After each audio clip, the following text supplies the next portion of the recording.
magro resultado perante o que foi o primeiro jogo. Tinha sido 4-4 e agora 1-0, que coloca o Barcelona na grande decisão da Copa do Rei, junto com o Real Madrid. Então teremos um clássico na final da Copa do Rei. Eu estou aqui com o Marcelito Beckler, obviamente, e com Tati Mantovani. Daqui a pouquinho a Giovana Kiel vai entrar, ela está na arquibancada e vai também trazer a opinião dela por aqui. Então eu peço para vocês, gentilmente, quem for chegando, deixa o like, deixa também o seu superchat, que a gente vai tentar ler tudo, tintim por tintim. Primeiramente, buenas noches para quem está no estádio. Tatiana Mantovani, 1-0 Barça, deu Barça, hein? Olá, gente, muito boa noite. Isso, deu Barcelona em um jogo que vimos um Atlético de Madrid, talvez o pior primeiro tempo de toda a temporada do Atlético, e a incapacidade de, na segunda parte, conseguir dar a volta no placar. E um Barcelona que, assim, controlou bastante o jogo. É verdade que no segundo tempo o Atlético tentou mais buscar o gol, até porque precisava, mas não foi um jogo complicado para o Barcelona, longe disso. Eu acho que o que a gente viu na primeira partida das semifinais, o que a gente acabou vendo nesse segundo jogo foi algo totalmente diferente. Um jogo com muitas faltas, muito pegado, muitos cartões amarelos, principalmente para o Atlético de Madrid no primeiro tempo. E uma vitória justa do Barça, e vamos ter El Clássico na final da Copa do Rei da Espanha. Marcelito, buenas noches. O Barcelona tá lá. Quando entrou o Sorloth, eu achei que as coisas iam mudar. Não, mentira. Mas achei que pelo menos um golzinho o Atlético de Madrid ia fazer perante que foi o primeiro jogo. Mas o Barcelona não sofreu tanto assim como se esperava dentro de um Metropolitano, né? Não, nada. No final, que é normal, né? Mandar a bola para a área, ver o que vai acontecer, se cai no pé de alguém, se cai na cabeça de alguém. O Atlético de Madrid me parece que só tem capacidade de ser corajoso quando não tem mais opção, quando não dá mais para ser um time que dá para quase usar a palavra covarde, porque a gente pega os clássicos contra o Barcelona, o clássico contra o Real Madrid. O que o Atlético de Madrid faz é querer evitar que exista futebol, que aconteça qualquer coisa até os minutinhos finais. Tem time para muito mais do que isso. É assim que o Atlético consegue o seu sucesso e é assim que ele consegue o seu fracasso. Então, basicamente tentou muito pouco e o placar é totalmente mentiroso. O segundo tempo, depois da entrada do Lenglet no Lamine Yamal, que era passível de cartão e não recebeu, e que o Lamine fica... parece que se resguardando porque sentiu muitas dores, e o cansaço do Rafinha, a partir dali o Barcelona parou de jogar, mas o primeiro tempo podia ter virado 3-0 tranquilamente. O primeiro tempo são 10 finalizações a 1. O Barcelona finalizou quase 3 vezes mais que o Atlético de Madrid. É incrível como, depois do jogo que fez, se a gente for pegar em números e estatísticas, o Lamine Yamal só saia com uma assistência. Porque assim, ele jogou para um hat-trick. É uma atuação de hat-trick do Lamine Yamal, que sai com uma assistência. No final das contas, em parte porque ele não finaliza tão bem assim, ainda não é um exímio finalizador, é muito mais passador e driblador. E outra porque as ações que ele criou não foram todas convertidas em gol, mas ficou barato para o Atlético. De todos os clássicos, esse foi que o Barcelona dominou mais fácil. Para mim, foram 4 nessa temporada. Para mim, o que ele jogou melhor foi o que ele perdeu, o 2-1. Aquele jogo, para mim, era para ter sido 5-2, talvez. Mas hoje o Barcelona controlou muito bem. Um Atlético de Madrid que só ataca quando não existe outra opção, e ele paga um preço muito alto por isso. Não dá para, no futebol, você atacar só quando não tem outra opção. Nós vamos ver aí, o Beckler falou de uma estatística que foram chutes no primeiro tempo. Johnny Boy, coloca na tela as estatísticas do primeiro tempo, porque eu fiquei com a mesma impressão. Um Atlético de Madrid perdido, né? 31% de posse de bola, deu a bola ao Barcelona. Na verdade, o Barcelona ficou com ela também porque quis. 69%, um gol, né? Finalizações 10-1, como o Beckler falou, grandes chances 3-1, trocou 279 passes contra 121. No primeiro tempo, Tati, fiquei com a impressão, e eu já tenho, depois da eliminação do Atlético da Liga dos Campeões, eu tenho essa impressão que as coisas desandaram. Aquele Atlético, mesmo brigador que a gente via, mesmo que entregasse a bola ao Barcelona, mas que acreditava mais no que estava fazendo, já não existe na temporada, né? Eu acho que isso fica claro, talvez em La Liga, porque já está dando adeus à disputa do título, mas agora ficou mais evidente ainda quando pega um adversário direto, uma briga que poderia colocar o Atlético em casa numa decisão de Copa do Rei, que seria muito importante para salvar a temporada, e o time não consegue competir no primeiro tempo, né? Um reclamando de um, que reclamava do outro, Simeone desesperado, a torcida bufando nas arquibancadas. Foi isso que você sentiu aí? O Atlético, depois da eliminação para o Real Madrid na Liga dos Campeões, foi, né? Assim, o mental dos jogadores, a postura em campo também. Uma vitória apenas nos últimos 6 jogos do Atlético de Madrid. É realmente um momento muito complicado. E aí também entra as decisões do Simeone de tentar ajustar um time e colocar uma coisa totalmente diferente em campo, né? Hoje a gente viu o Juliano Simeone jogando do lado esquerdo do campo, o que não deu certo. Depois, durante o jogo, ele muda. Na segunda parte, o Marcos Llorente foi jogar de zagueiro. O Marcos Llorente jogou em todas as posições do campo. Ele foi ser a dupla do Julián Álvares no primeiro tempo no ataque. No segundo tempo, ele terminou na zaga. Ele jogou de meio-campista, jogou de ala direito. O Simeone tentando ajustar o time, mas assim, um Atlético de Madrid que eu acho que o mental pesou muito. O físico está pesando bastante nesse final de temporada também. E a falta de solução, né? Hoje, claramente, era falta de solução. A escalação não deu certo.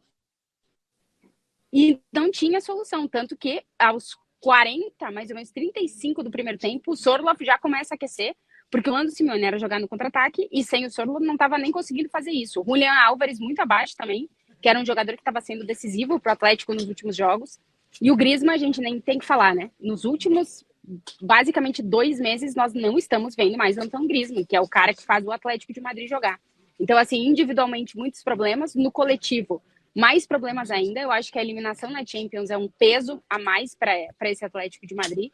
E depois, o Simeone sem conseguir encontrar soluções para um time que praticamente deu adeus à temporada hoje, né? O que resta para o Atlético de Madrid agora é o Mundial de Clubes.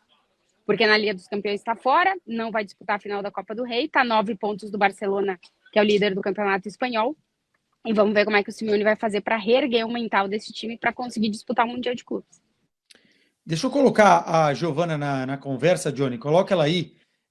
A Tati, ela está na zona mista, né? Valeu, Gil. Obrigado por ter entrado aí. Tá uma confusão lá. Ô, Tati, hora que você precisar sair, agora que a Giovana já chegou, avisa. Tá? O problema é que é o seguinte, a minha câmera tá ali no meio daquelas pessoas ali. Então, eu não tô vendo ela nesse momento. Ela tá ali, entendeu? E daqui a pouco, eu vou ficar de olho quando saírem os jogadores aqui. Por enquanto, ainda não saiu ninguém. Tá bom, me avisa. Fala assim, substituição, e aí você dá o vazare. Ô, Giovana Kiel, você que é muito fã de Austin Powers, acompanhava, você acha que o Atlético de Madrid perdeu o mojo nesta reta final? Perdeu aquela essência, aquela vida? E surpreende um pouco, né? Primeiro, agradecer de novo o espaço aqui de vocês. É sempre um prazer estar com essas feras do futebol no MFM. Mas acho que o Atlético teve um momento muito bom na temporada, ali no final de 2024, início de 2025, em que engata aquela sequência de invencibilidade histórica, não só invencibilidade, né? Mas foram 15 vitórias consecutivas. Aquilo deu um gás a mais, surpreendeu bastante. Mas acredito que, principalmente, a eliminação na Liga dos Campeões para o Real Madrid e da forma com que foi, né, o Atlético tendo muita possibilidade de se classificar, de eliminar, de afastar o fantasma que sempre foi o Real Madrid na Champions para o Atlético, acho que aquilo minou bastante a confiança do time colchoneiro, e a gente viu isso novamente, né?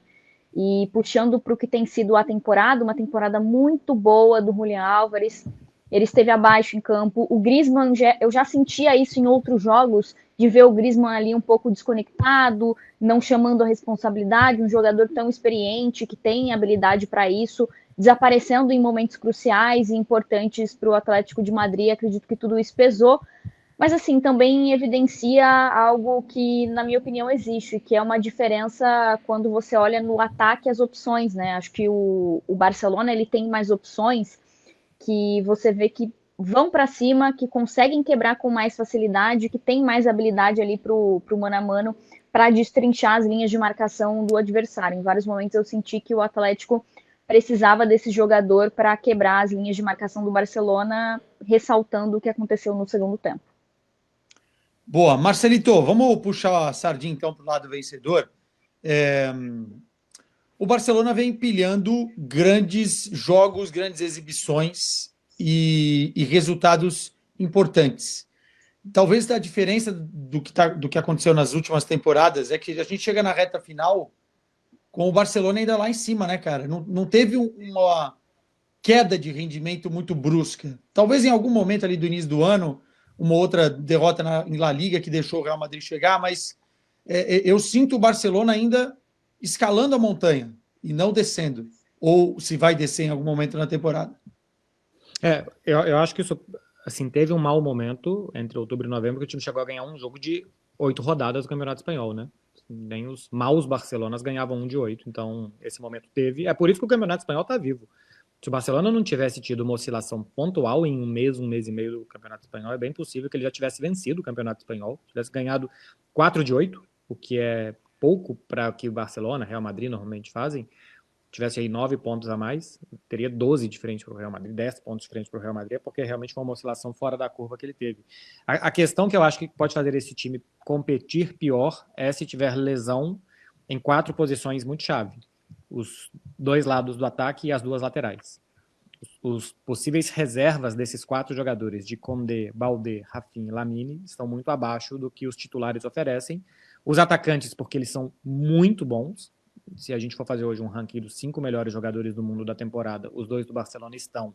E se a gente for fazer um ranking dos 3 da temporada, talvez eles estejam também. E os laterais também são muito bons, mas principalmente os reservas são muito abaixo. Hoje o Gerard Martin entrou para dar uma segurada e tal, e o Condé, a gente nem sabe quem que é o reserva, porque ele joga absolutamente tudo, quase todos os minutos. O Hector Forte, em teoria, é o reserva, e nem divide muitos minutos com o Condé. Então a chance do Barcelona não competir bem é lesão. Outra coisa é se ele vai ganhar ou não, né? Porque tem uma final de campeonato contra o Real Madrid pela frente. Na Liga são 3 pontos só de vantagem, com um confronto direto. E na Champions, a Champions começa para os times favoritos nas quartas de final mesmo. Antes disso, tem que estar lá. E a partir de agora começa. Então, ainda não ganhou nada. Mas a sensação é essa, de que está melhorando. Se você pega o Lamine hoje e o Lamine de 3 meses atrás, ele já parece outro jogador. O Lamine que ganhou a Eurocopa, que já era bom demais, ele já parece um outro jogador completamente diferente. Hoje, eu acho que o Lamine é uma questão de terminar bem os jogos, eu acho que ele termina os jogos cansado, e finalização que ele tem que finalizar melhor. Tem uma jogada hoje muito bonita dele com o Pedro e o Rafinha, que sobra para ele bate muito mal, algumas outras que ele não finaliza bem, mas assim, se o Lamine não melhorar mais, já tá bom demais. Se ele só mantiver isso daí por muitos anos, um jogador capaz de... Já participou de 30 gols essa temporada. Se for um jogador capaz de participar de 30, 40 gols por temporada, se não melhorar mais, só não perder a cabeça e não perder fisicamente, não tiver uma lesão séria e tal, já é muito bom. Então a sensação que dá é essa mesmo, de um time que está melhorando, de um time que achou um reforço para o ataque. O Ferran do nada virou um reforço. O Ferran tem mais gols que o Lamine, mais gols que o Rodrigo e 3 gols menos que o Vini na temporada. É um reserva. A média de gols dele, de minutos por gol, é melhor que a do Lewandowski na temporada. E gols importantes, né? Lembro do Borussia Dortmund, lembro desse. Sim. Agora, enfim. Não, os jogos contra o Atlético de Madrid, né? Que ele 2 marcou, contra o Atlético, Então, o time tá melhorando. Coletivamente é mais seguro. Não tomou gol hoje de novo. Coletivamente está funcionando bem. Desde que voltou da data FIFA, 3 jogos só tomou um gol. Ofensivamente é isso aí que a gente está vendo. Para mim, a questão se esse time vai perder o gás e não vai competir bem é se machucar o Lamine, se machucar o Condé, se machucar o Rafinha. Lamine, o Pedri também. O Pedri tem sido uma chave muito interessante para esse time do Flick dar certo. É um motorzinho ali, um jogador que até muitas vezes fica nas análises por baixo de Rafinha e Yamal, mas o impacto que ele gera é gigantesco e está numa temporada excelente. Acho que, pensando também em lesões, se o Pedri se lesionar de novo, vai ser um baque muito grande para esse Barça. Eu também acho, mas o meio-campo tem mais opções, né? Se volta o Dani Olmo, se tem Frenkie de Jong, Gavi e Dani Olmo, é pior do que sem o Pedri, porque o Pedri é isso daí. O Pedri é o melhor jogador do mundo que não vai ganhar bola de ouro essa temporada, sabe? Assim, ele não vai ganhar, ele não vai disputar. Mas ele é o melhor dos que não vão disputar. Todos os outros bons vão disputar por isso, por falta de números e tal. Ele tem aquela pecha de ser o jogador que sempre machuca. Ele é o segundo do Barcelona em minutos na temporada. Só o Condé jogou mais minutos que o Pedri até aqui.